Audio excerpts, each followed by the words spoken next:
As we told you just a short while ago, the Nigerian government has come out swinging against authorities in South Africa for doing little, if anything at all, about protecting Nigerian citizens from anti-immigrant protests in that country.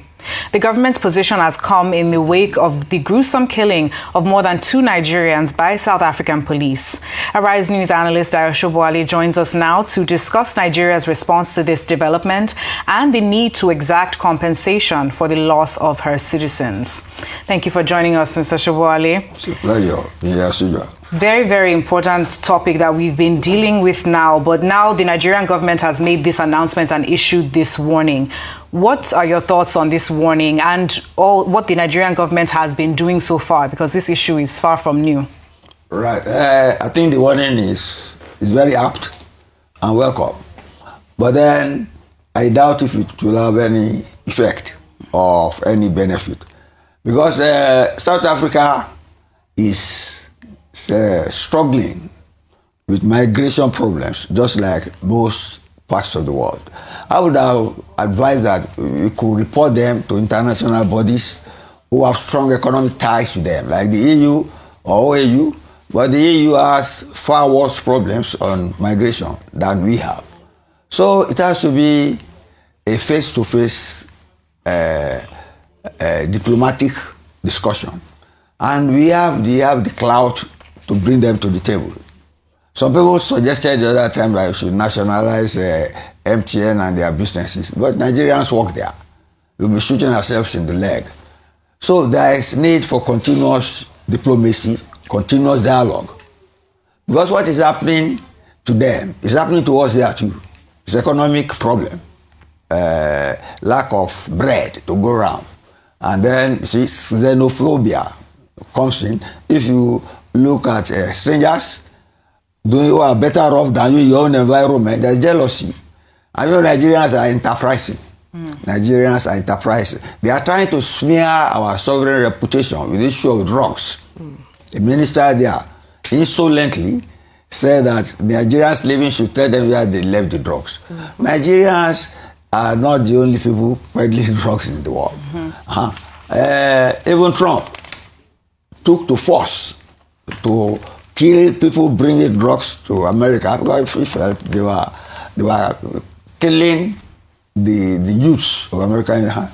So we are in a position to show maturity because without being too extremely patriotic, I can say that Nigeria brought this South Africa into being politically in terms of how we donated money and sent our troops to even to go and fight.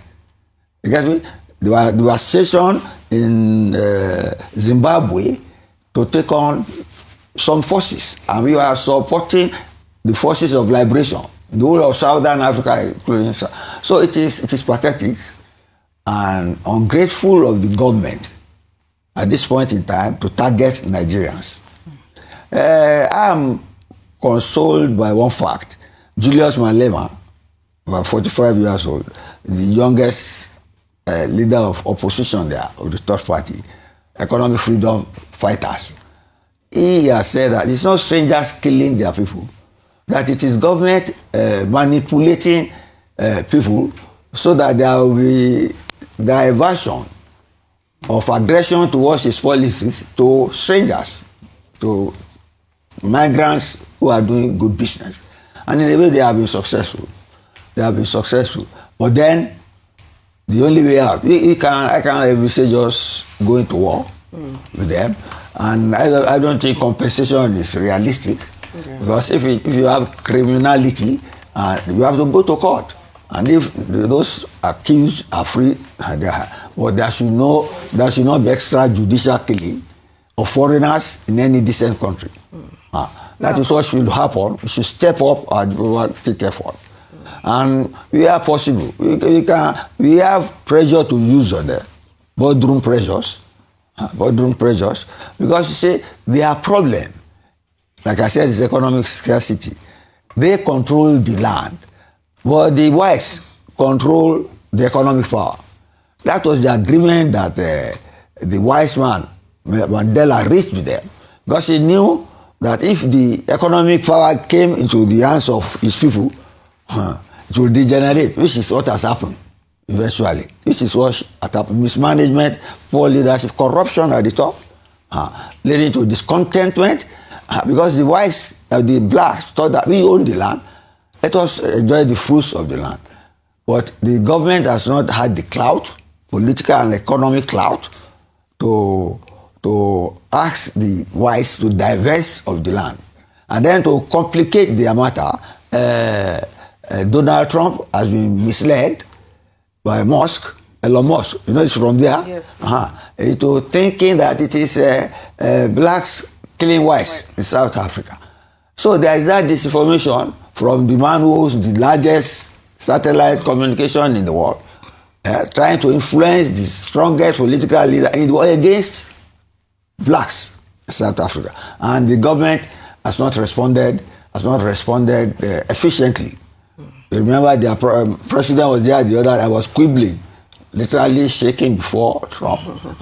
But it was a corruption case on his hand. Okay. Now, Mr. Shubali, clearly we've seen from the body language of the South Africans that they most likely would not pay this compensation, that Nigeria is asking for. We've seen a cabinet minister, like you pointed out earlier, saying they would not pay compensation, that instead, those that left registered properties should sell them on the market, and that they should show them where the drugs are so that they can get rid of the drugs. So I'm wondering, instead of Nigeria going it alone, should there be probably maybe a stronger continental response?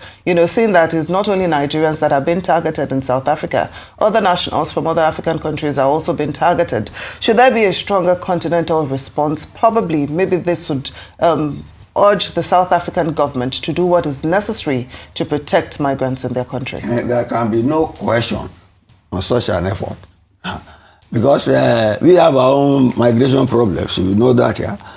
The Okadas and all these people who are in our midst, they are people who are not Nigerians, but who are not here legally. We have that, and you see, the only avenue we can go to is OAU. But OAU itself is not cohesive or coherent. You know what is going on in ECOWAS right now. You have military rule in some states who are broken out of ECOWAS, so that solidarity is not there. The most effective would have been OAU, but to the best of my knowledge, OAU is moribund. They are even killing Ethiopians in South Africa. And the OAU is based in Addis Ababa. So, whilst I concede it is a global problem, I do not see any extra national influence that will make them change their minds, except ourselves. And then you have to rely on our economic bilateral relations with them to give them some push, to leave Nigerians alone. If they have been misinformed or oriented or disoriented to think that strangers are responsible for their lot and the government is backing them, there's not much anybody can do except to make a military incursion into the place, which is an impossibility given the distance between us. And further, we don't have missiles. If we have missiles, they don't have better missiles than us anyway. So it is an issue that must be kept alive and solved eventually, hopefully, through negotiations and diplomacy, bilateral ones. Yes. And just briefly, the last few seconds we have here, if we continue with these negotiations and these diplomatic conversations, coming back to the situation with Nigerians, where is that line? Where should the red line be? At what point do we just push the button and enact sanctions or some kind of response? We ask our people to come home. Come on. If we have the clout, I like your question. Let's wage war against them. But do you have the clout? Do you have the time? Do you have the resources? So if it gets to a stage where negotiations break down, we want Nigerians, the Americans are always warning their citizens not to go to some areas, including Nigeria. We want people to keep away from South Africa. Mr. Shubali, we're out of time, but when you say you ask them to come home with to what? Like you acknowledge Nigeria too is facing a lot of problems. Yes. So would they just forfeit all what they've worked hard for in South Africa and just move out without compensation? That's pragmatic. To come and start all over again in Nigeria? If you get to me one piece, they are still alive, they can always start again. That's the reality of life. The alternative is for us to go to war, and it's to be an exercise in futility too. Right. We do not have the resources. They have a bigger military than us anyway, even though they are being mismanaged by people of the same race with us who have now turned on us. So that's pragmatism. Yes. Well, Arise News analyst, Mr. Dayo Shubali, thank you so much for joining us on Newsday.